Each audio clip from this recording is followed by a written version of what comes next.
Notre prochain invité, c'est M. Robert Tardy, qui est président du 1090 Lillet. M. Tardy, bonjour. Bonjour. Ça va bien? Ça va très bien. Ah. M. Tardy, vous venez nous parler d'un événement là, qui aura lieu le 26 juillet prochain. Quand même un événement important là, qui va se dérouler à Lillet, mais vous allez me dire exactement qu'est-ce que c'est que le 1090 Lillet. Moi, j'ai appris ça parce que vous m'avez écrit, vous m'avez envoyé un courriel, mais je savais pas que ça existait, donc moi, je suis content de savoir qu'il y a des gens qui s'amusent à Lillet. C'est quoi le 1090? Le 1090, c'est une organisation qui a été fondée en 2021.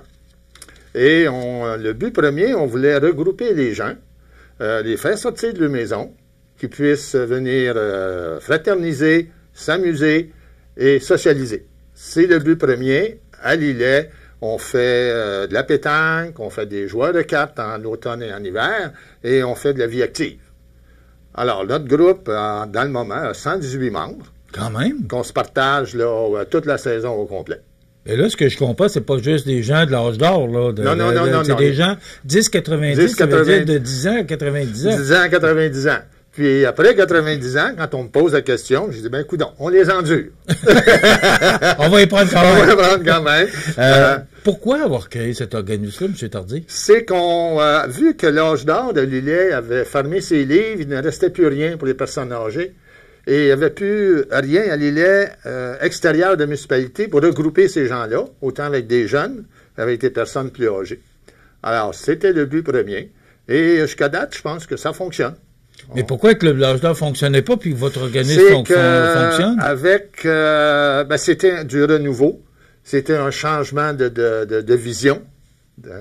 L'âge d'or, avec ce qu'on a, c'est qu'à un moment donné, il y a de moins en moins de bénévoles. Alors, ça s'effrite tranquillement. C'est toujours les mêmes. C'est l'usure. La jeunesse a difficulté à embarquer.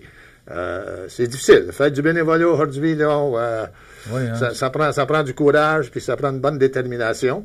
Mais il faut aimer ça. Il faut aimer travailler avec le monde. Il faut aimer rejoindre les gens. Et là, vous avez organisé, vous avez du pétanque, vous avez des joueurs de cartes, Vie active en automne et l'hiver. C'est quoi Vie active? Vie active, ça, c'est un groupe avec le CAB. Qui regroupe... Oui, c'est ça, là. Vous parlez de Lillette, là, mais vous avez... on va chercher... Vous rayonnez grand, on rayonne. Moi, je travaille beaucoup avec la MRC. Tous les gens de la MRC, là, comme l'hiver, on a des gens qui viennent de Saint-Jean-Port-Joli, pardon, mais l'été, ils sont au Trois-Saumons, ils sont au lac Trois-Saumons, puis ils viennent nous voir, ils viennent s'amuser. Ça commence à... C'est là, on a vu que la COVID nous a beaucoup ralenti. Mais on commence à prendre de plus en plus de gens là, qui sont intéressés à vouloir s'amuser. Donc, vous parliez de vie active, parce qu'il y a des gens de Cap-Saint-Ignace, c'est ce que vous alliez me dire? Oui, on a des gens un peu partout là, qui viennent nous rejoindre. C'est un regroupement, ça, de gens, de personnes un petit peu plus âgées, qui veulent faire des exercices, qui veulent aussi s'amuser ensemble, fraterniser. Et à la fin, on a des jeux là, cognitifs pour eux autres. On a aussi des jeux plus actifs, comme de la pétanque à tout, ou des jeux de poche, ou pour que ces gens-là puissent bouger aussi. Est-ce que les gens sont... Vous parliez de la COVID, là. Est-ce que les gens sont plus intéressés après la COVID de participer à ce genre d'activité-là? Oui. Parce que ce qu'on entend, c'est que depuis la COVID, les gens sont un petit peu plus difficiles à sortir de la maison. Ils sont difficiles à sortir, mais on réussit quand même. Au-dessus, on n'est pas à vie active. Au-dessus, on a commencé, on était après 18, on était à 26 cette année. Fait, tranquillement, pas vite, les gens sortent de leur maison, puis c'est ce qu'on veut. OK. Vous avez un nouveau concours. Champion pointeur jamais présenté dans l'Est du Québec. OK. Coudonc, qu'est-ce qui se passe avec vous, M. Tardy? C'est que à la pétanque, on a des tournois. Alors, c'est 3 personnes qui jouent en triplette ou en doublette. Alors, en triplette, il y a 2 pointeurs et un capitaine.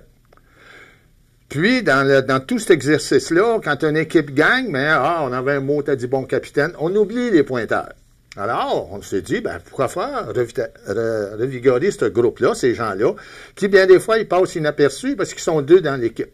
Alors, le pointeur, c'est celui qui met sa balle la plus proche du cochonnet, puis le pointeur adverse doit mettre sa boule la plus proche du cochonnet à son tour, et ainsi de suite, puis à la fin. Alors, nous, ce qu'on a fait, ce qu'on décide de faire, on a dit, OK, on valorise les gens, on leur fait un concours avec des cibles individuelles où les gens doivent se présenter dans un endroit précis et lancer sa boule directement le plus près du cochon possible. Nous, on mesure. La personne a droit à 3 boules. On mesure 2 boules. Okay. On cumule les résultats sur 10 tableaux différents. Puis à la fin, ben, on remet les bourses aux gens qui ont gagné. Les 5 premiers vont avoir des bourses, dépendant du nombre de clients qu'on va avoir ou de joueurs qui vont s'inscrire. OK. C'est nouveau? C'est nouveau, c'est nouveau. Okay. Moi, je dis dans le moment, le CA a dit dans l'Est du Québec, mais de mémoire, je n'ai pas vu encore au Québec. On a beaucoup de concours pour les tireurs. Le tireur, c'est celui qui, avec la précision, qui va lancer sans faire rouler sa boule en ligne droite directement sur la boule adverse. OK. Ça, c'est d'où est venue cette idée-là? Ben, l'idée, c'est justement pour revaloriser les pointeurs, pour leur donner une chance, parce qu'il y a toujours des équipes qui sont plus fortes, des équipes qui sont moins fortes. Mais les pointeurs, des fois, ils n'ont pas la chance de se valoriser, puis ils n'ont pas la chance de gagner un prix ou quoi que ce soit. Fait que là, à ce moment-là, ben, j'ai dit, bon, on va ouvrir le jeu, puis venez vous inscrire, puis venez vous amuser. Puis si vous gagnez, ben vous gagnez. Si vous perdez pas, si vous gagnez pas, ben vous allez passer une belle après-midi avec nous. Puis au moins, vous allez avoir appris quelque chose d'autre. Vous avez un concours individuel d'adresse et de précision. Est-ce que c'est un peu ce que vous venez de m'expliquer? C'est ça, c'est ça. OK. Parce que là, c'est quoi la différence entre champion et pointeur? C'est ça? C'est ça. Écoutez, en pétanque, vous allez m'en apprendre, là, parce que je suis un joueur de quilles, mais pas un joueur de pétanque. Ben, champion pointeur, ben, c'est le titre qu'on a donné. OK. Bon, c'est le titre qu'on a donné. Puis c'est un concours individuel. Chacun joue contre lui-même sur 10 tableaux différents. Les tableaux, disons que c'est un peu similaire à un mini-pot. Par contre, il n'y a pas d'obstacle, il n'y a pas de trou quelconque. Joue sur le terrain, il y a des cibles. Le cochonnet est placé à 9 mètres, à 8 mètres, à 6 mètres, dépendant. Puis à ce moment-là, ben, les gens s'exécutent à tour de rôle. C'est où vous jouez à la pétanque à Lillet? C'est au parc Rocher-Panay, en face du camping, derrière la petite chapelle des Marins. La petite chapelle des Marins, le terrain de pétanque et le camping. Okay. Puis on a la salle Les Loisirs Bon School où les gens peuvent s'inscrire. Bon, là, c'est le 26 juillet que vous tenez cet événement-là. C'est ça. Spécial. Oui. Et c'est ouvert à tout le monde? C'est ouvert à tout le monde, à tous ceux qui jouent à la pétanque surtout. Par contre, une personne qui a jamais joué... Est-ce que je peux m'inscrire? Je joue pas à la pétanque. Oui, il n'y a pas de problème. C'est ce que j'allais dire. Si personne n'est intéressé, je dis, ben, moi, tout le monde a essayé ça. Allez, on va lui prêter des boules, puis il n'y a aucun problème. Bon, mais là, le 26 juillet, là, parce que c'est la journée de votre événement, oui, il y a ce concours-là, mais est-ce qu'il y a d'autres choses pour intéresser les gens là, qui veulent aller voir, participer ou... On voulait, mais c'est difficile. À un moment donné, nous autres aussi, on manque de bénévoles. C'est difficile. Alors, puis depuis la pandémie, ils deviennent denrées rares aussi. Très rare, très rare. Il y a beaucoup d'endroits là où c'est difficile, puis les gens sont plus capables d'ouvrir ou essayer de faire autre chose parce qu'il manque de monde. Puis on peut pas toujours être là non plus. Là. On peut pas toujours être là. En fin de semaine, moi j'ai participé à un tournoi ici à Montmagny samedi, puis je suis allé m'amuser à Rivière-Ouelle hier, toujours à la pétanque. Puis ce soir, ben, s'il fait beau, on reprend ça. Fait qu'à un moment donné, là, on manque de temps. On a des propriétés, puis on a des choses à faire, mais j'aime ça. Est-ce que vous avez un conseil d'administration? Oui. Non, c'est un conseil d'administration. OK, c'est un organisme vraiment, là... C'est à but non lucratif qui est enregistré au Registrariat des entreprises. Alors, non, c'est sérieux. C'est, comme on dit, on s'est bien organisé, et ça fonctionne. Mais là, vous me disiez tout à l'heure que vous cherchiez une bâtisse, parce qu'ici à Montmagny, on sait qu'ils sont le club de pétanque avec Pierre Mercier qui est président. Ils sont bien organisés. Est-ce que c'est un de vos objectifs? C'est un de nos objectifs pour 2026. On travaille avec la municipalité dans le moment. Puis, ça fait plusieurs années qu'on propose des projets, mais c'est quand même long et pénible. C'est comme toute autre chose où on va chercher des subventions ou quoi que ce soit. Ça prend un certain temps. Fait que, on espère encore. On s'est donné comme limite là en 24. On dit on va aller jusqu'en 26, puis on va voir ce qui va se passer. Est-ce que c'est un peu le pendant d'un club comme la FADOC ou Non, complètement pas. On a notre propre. C'est quoi la différence? Parce que là, tout ce que vous m'expliquez, ça ressemble à la FADOC, puis vous me dites que l'âge d'or a été disparu à Lillet. C'est que la différence, c'est les coûts. Nous, à notre groupe, on demande à nos membres $8 par année. Alors, le membre, il peut jouer à la pétanque. Vous avez 120 membres, 118. Alors, ça veut dire à 8 $, vous ne faites pas de millions avec ça. Non, on ne fait pas de millions avec ça. Alors, ces gens-là peuvent jouer à la pétanque s'ils veulent jouer à la pétanque. S'ils veulent participer à joueur de cartes, ils participent à joueur de cartes. Il n'y a pas d'autres frais. Il n'y a pas d'autres frais. La seule chose qu'on fait, c'est qu'on met une petite banque. C'est un 2 $ ou $1 de trop, ben, tu le mets dans la petite banque. Puis à la fin de saison, on fait un tournoi de fin de saison pour tous nos joueurs de pétanque ou tous nos joueurs de cartes ou tous nos VXC. Et on remet certaines sommes d'argent pour que les gens retrouvent un peu de monnaie ou un peu d'argent tous les années. Et ça participe. Et les gens participent. Vous savez, quand on finalise notre année, le 10,90 se remet en moyenne à ses membres 800 $. Est-ce que la municipalité de Lillet est partenaire avec vous? La municipalité de Lillet a toujours été partenaire avec nous. Toujours. À tous les années, on a une petite subvention de la municipalité qu'on utilise à bon escient. Ça vous occupe? Ça nous occupe.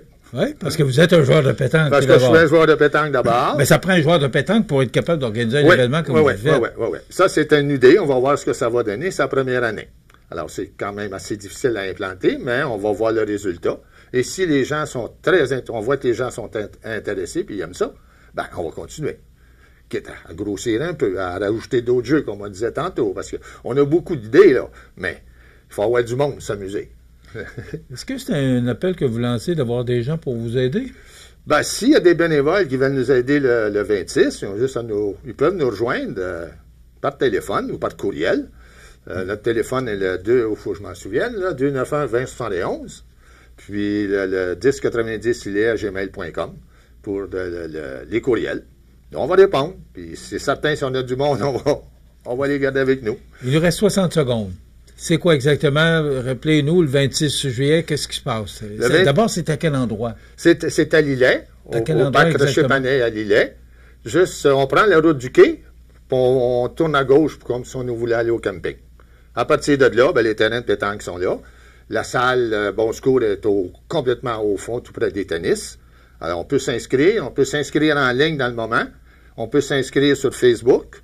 Notre club est là aussi. Et on peut s'inscrire le matin même là, sur les terrains. Et rappelez-nous la formule. La formule, c'est un concours individuel. C'est que chacun joue pour lui-même, d'adresse et de précision.